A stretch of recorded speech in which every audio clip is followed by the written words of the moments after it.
Picture this: a hospital room in Tuscaloosa, Alabama.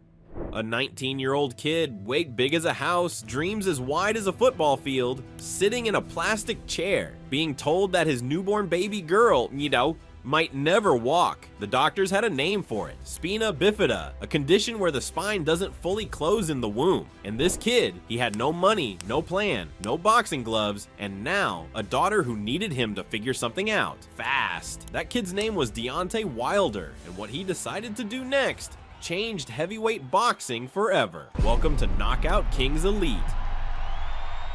I'm your host, and this is episode 1 of the Deontay Wilder series. The story nobody tells the way it deserves to be told. Stay with me, because this one hits different. Now, before we get into the gloves and the belts and the walk-off knockouts, we need to understand something. Deontay Wilder was not supposed to be a boxer, not even close. Born and raised in Tuscaloosa, Alabama, a city better known for the Crimson Tide than for producing world heavyweight champions, young Deontay was a multi-sport athlete. Basketball, football, baseball, track. The guy played everything. His dream? The NBA, maybe the NFL, college plans, ambitions, a roadmap for his life. And then, life did what life does. At 19 years old, Deontay became a father. His daughter Nayea arrived with a diagnosis that stopped everything. Spina bifida, the condition affecting the spinal cord, meant she faced surgeries, mounting medical bills, and a future that doctors said looked uncertain. They told him she might never walk. Now here's the part I need you to sit with for a second. This is a 19-year-old kid, no degree, no career, no money, and the doctors are telling him his baby girl is going to need a level of care that most grown adults with full-time jobs couldn't afford. Most people in that situation would crumble. Deontay Wilder looked at that situation and said, bet. So what does a man do when his back is completely against the wall? Deontay dropped out of Shelton State Community College. He picked up 2 jobs, serving tables at IHOP and Red Lobster and driving a Budweiser truck. No disrespect to those jobs, that is honest. Hard work, but for a man 6'7" with a right hand that could rearrange your face,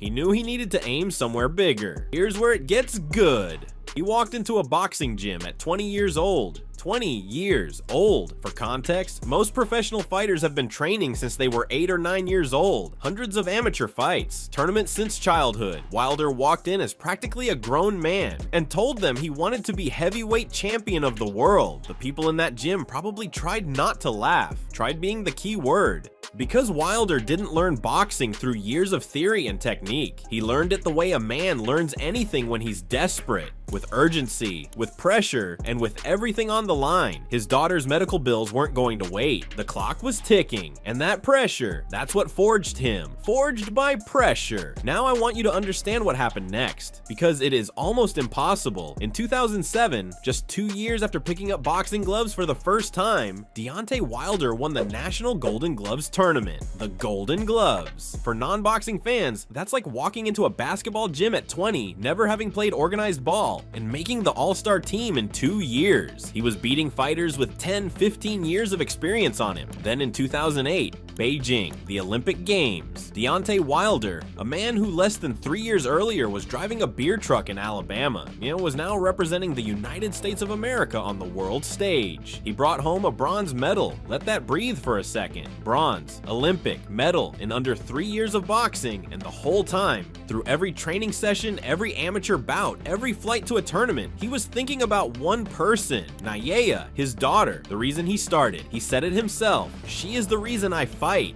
That's not just a feel-good story, that's a heavyweight origin story. A man who got backed into the tightest corner of his life and threw the biggest right hand he had. Wilder's style is not what you'd call textbook. If you watched him fight, it looked less like a chess match and more like he was trying to end a parking dispute with one punch. His footwork had people questioning things. His defense had coaches losing sleep. But that right hand, historic knockout run through the professional ranks. Fighter after fighter, gone. The right hand was like a magic trick that never got old. Fans started calling him the Bronze Bomber, and in January 2015, 10 years after walking into a boxing gym for the first time, Deontay Wilder defeated Bermane Stiverne to become the WBC Heavyweight Champion of the world, the first American-born heavyweight world champion in 9 years. A man who started boxing at 20 to pay his daughter's medical bills. Standing in the ring, belt around his waist, every doubter proved wrong. And Nayaya, after multiple surgeries and years of fighting her own battle, she learned to walk. Doctors said she might never do it, but she did, because that family doesn't know how to accept impossible, made under pressure.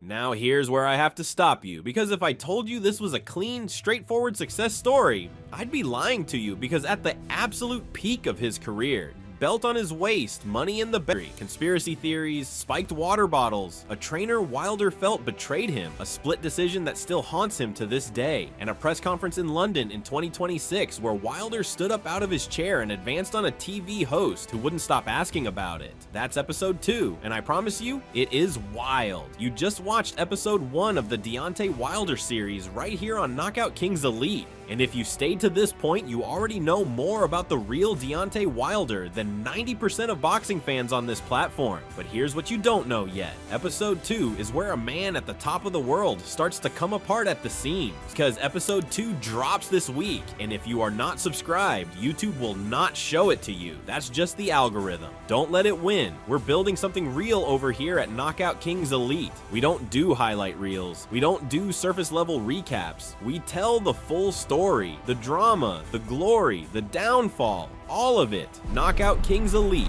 built for fighters. I'll see you in episode 2.